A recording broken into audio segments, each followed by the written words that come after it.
வணக்கம். இது ஏப்ரல் 2026க்கான மேஷ ராசி பலன்களின் சுருக்கமான பார்வை.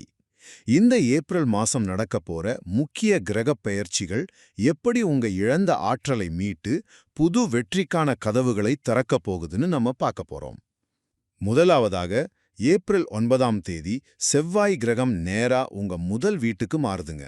இது உங்க தைரியத்தை உச்சத்துக்கு கொண்டு போறதோட மட்டுமில்லாம, முடங்கி கிடந்த உங்க திறமைகளை எல்லாம் மறுபடியும் வெளியில கொண்டு வரப்போகுது. வறண்ட ஆத்துல திடீர்னு வெள்ளம் வர்ற மாதிரி உங்க முழு ஆற்றலும் திரும்ப கிடைக்கும்போது உங்களால எதை வேணாலும் சாதிக்க முடியும் இல்லையா? இரண்டாவதாக, ஏப்ரல் 15ஆம் தேதி புதன் கிரகமும் அதே முதல் வீட்டுக்கு வருது. இதனால உங்க மனசு ரொம்பவே தெளிவா ஆகிடும்.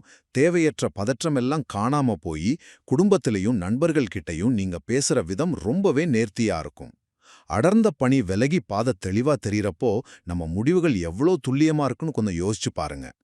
இறுதியாக, ஏப்ரல் 20 மற்றும் 24ஆம் தேதிகள்ல சூரியன் மற்றும் சுக்கிரனோட பெயர்ச்சிகள் நடக்குது. இதுல சூரியன் நீங்க இதுக்கு முன்னாடி போட்ட உழைப்புக்கான பலன்களையும் சிறந்த நிதி விழிப்புணர்வையும் வெகுமதியா கொடுக்க போகுது. அதே சமயம் சுக்கிரன் உங்க சிந்தனையையும் உணர்வுகளையும் ஒன்னா சேர்த்து உங்க உறவுகள்ல ஒரு ஆழமான திருப்தியை உருவாக்கும். விதைச்சத அறுவடை செய்யற நேரம் இது. உங்க மூளையும் மனசும் ஒன்னா சேரும்போது வெற்றியை ருசிக்கிறது ரொம்ப சுலபந்தானே. சுருக்கமா சொல்லணும்னா, இந்த ஏப்ரல் மாசம் மேஷ ராசிக்காரங்களோட ஆற்றல், அறிவு, உணர்வுகள் இந்த மூணையுமே சரியா ஒருங்கிணைத்து உங்களை ஒரு பிரம்மாண்டமான வெற்றி பாதைக்கு கண்டிப்பா கூட்டிட்டு போகும்.